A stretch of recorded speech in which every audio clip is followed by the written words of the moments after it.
Hey guys, welcome back. So in the blue here we have Bobby Truck. He's from New Zealand, playing as the Portuguese. And in the red here we have Nico from Germany, and he's playing as the Italians, which is an interesting pick for arena. Usually Italians are more of a water civ, but okay. Portuguese too actually is more of a water civ. So two kind of water civs on a land map. I'm actually going to speed it up for most of the game. If you've ever watched, I think it's Teutonic Fortress or Teutonic Fortress Heals or something like that, videos on Poop Lord's channel, you'll know that they're fun and they're interesting videos to watch, but they also can go on for a long time. And the reason why is because it's like a defensive victory. There's not a whole lot of offense going on. It's just one player strangling the other player out with map control and defensive buildings. And the reason why I know this is going to happen is I skipped ahead a little bit, and the title of the replay is Covered the Map with Bombard Towers. So this should be interesting to see. I'm going to speed it up now, and I'll slow it down as we go for important things, but as of right now, here we go. And Bobby and Nico had a little bit of conversation about pausing if they needed to. Nico said that he would. So wholesome guy right there. Resources collected.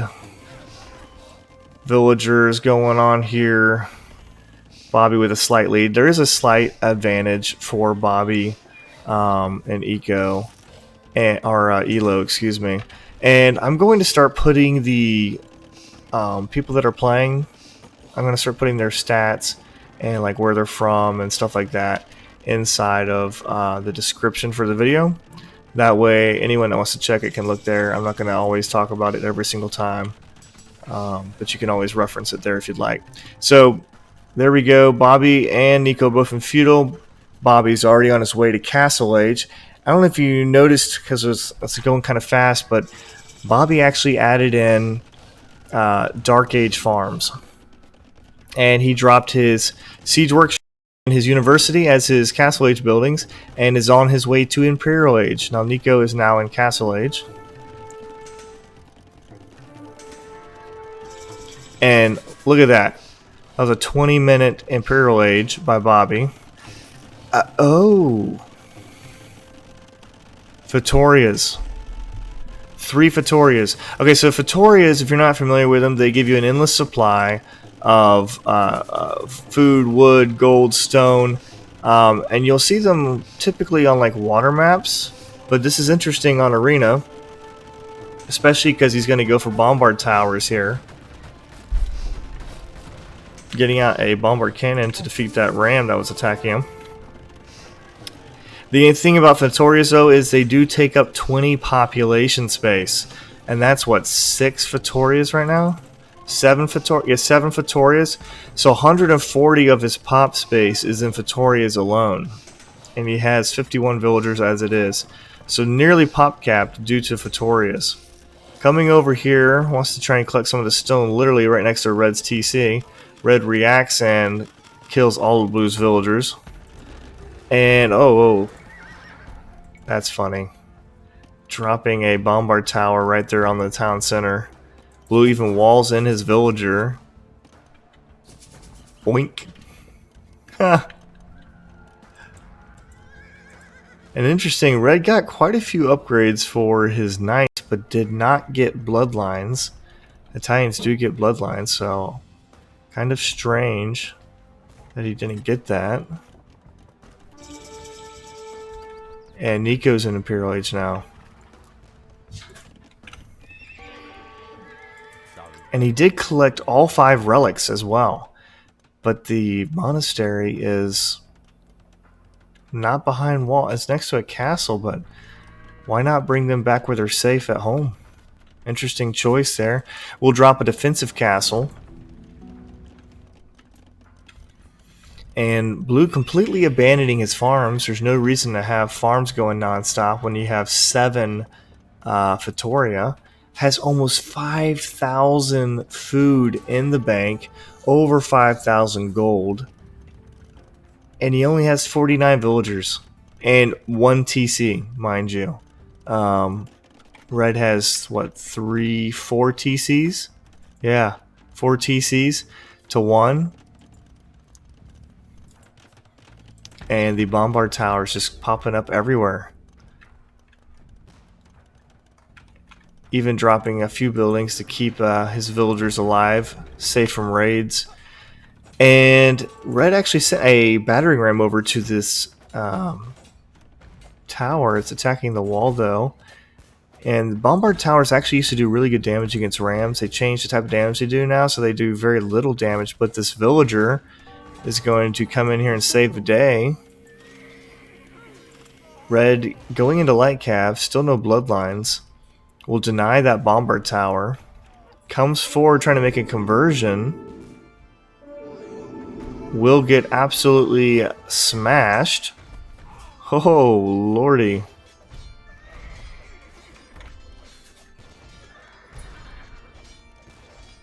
And these towers are perfectly spaced to take out anything that's fighting underneath them. And actually, he queued up murder holes. He's on murder holes as well. That's funny. And the feitorias are actually a really good building, good-looking building. I feel like it would kind of be fun if there was a specific map or two that was made where everyone had access to feitorias. Could really change the kind of units and gameplay that go on. And these Cavaliers, though, just getting hammered by these Bombard Towers. Will actually take out this town center here. And Red pulling back, but will drop farms out in the open when there's all this room that's safe. Interesting choice there. Blue adding in some halbs or pikes right now.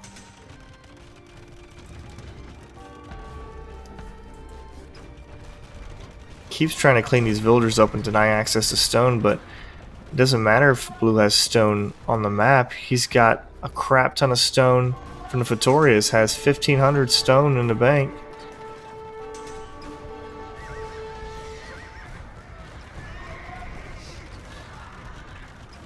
Taking out occasionally a couple towers, but still overall, it's just a blue wave coming towards Red. And Red's trying to hold on and produce his own bombard cannons.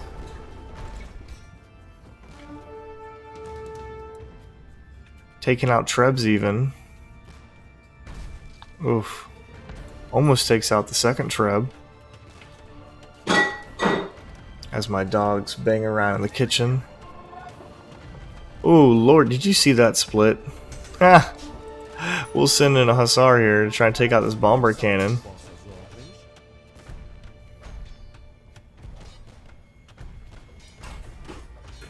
Will not get it though. Up north. He loses a couple towers, but he keeps just building more.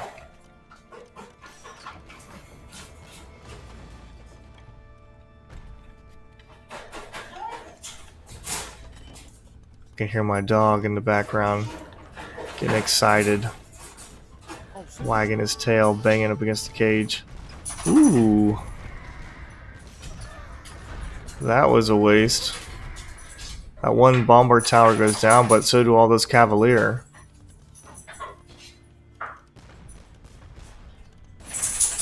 So does that Treb.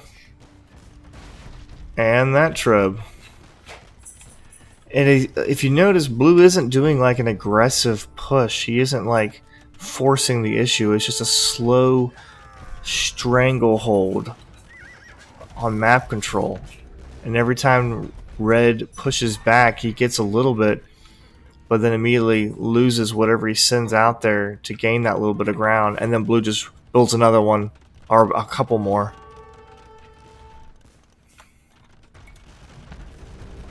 Getting a couple of his own bomber cannons out. but losing them too.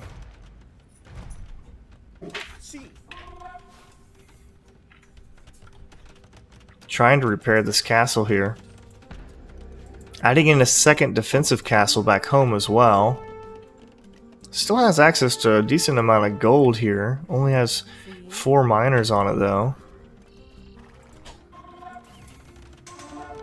Nico with 91 villagers. Quite a few idols though. And no mining camp right here. Oh. And this monastery going down. I feel like I remember someone towards the beginning of this cast mentioning that was a vulnerable spot. Can't be sure, but I'm pretty sure somebody said something about that. And we'll see how many villagers Bobby has. Only 41 villagers, but they're all pretty much building towers. And you look at the mini map here, and it's just speckled with blue Bombard towers. He wants to come forward and take some of the stone here. The only villagers that blue has that are not building towers are these 8 lumberjacks. Ah, yes. The Hussar raid. Coming in here. Extremely effective. I mean, but here's the thing. Let's say you do get in. Let's say you get past this tower. You had more. You take down the gate. You get in there. And what are you going to raid? At the most, you might kill 8 lumberjacks. He's going to send some halbs in there and clean you up. And you're not going to be able to do anything to these feitorias. Now, the feitorias did get a little bit of a nerf. They used to have, I think it was 4,800 hit points. And now they're only 2,700, but that's still a tanky building, and you're not going to be able to take that out with Hussars before a response occurs. And he actually is adding in some crossbows as well to counter the halbs, but they're getting taken out really easily. Looks like blue's actually targeting them there.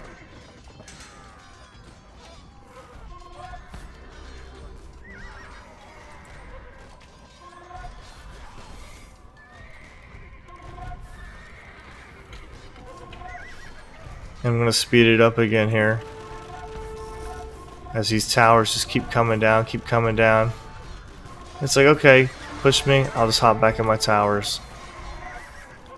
And really, blue is not really going on the defense or the offense. Occasionally he'll fight a little bit, but it's really just staying within position of his towers and luring red to attack him.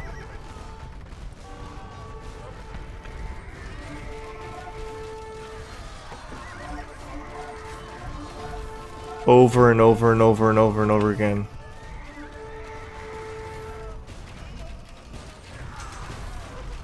Targeting the Bombard cannons, wants to take them out. Does a really good job of doing that. And they just keep coming forward. More towers, more towers.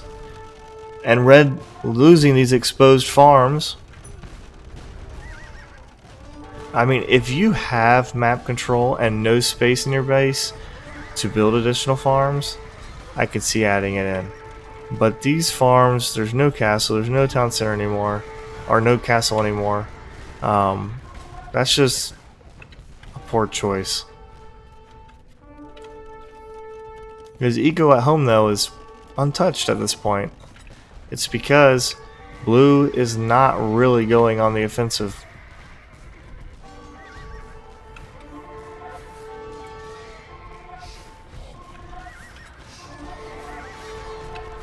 And this is a long, slow video, hence the speeding up.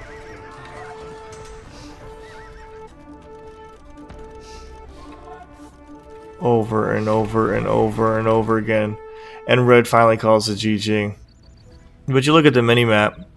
This looks like the first time that blue actually made it into red's base. Just a slow, constant push of Bombard towers. And honestly, other than like Castle Blood Arena, you know, CBA or other custom maps, maybe like a Cannibal Escape, have you ever seen this many Bombard towers before? This is just freaking nuts. And all thanks to these feitorias. I mean, he dropped all of those buildings, Bombard towers and castles and other feitorias, and he still has over 1,000 stone in the bank. 11,000 plus gold, 16,000 food. Just absolutely nuts.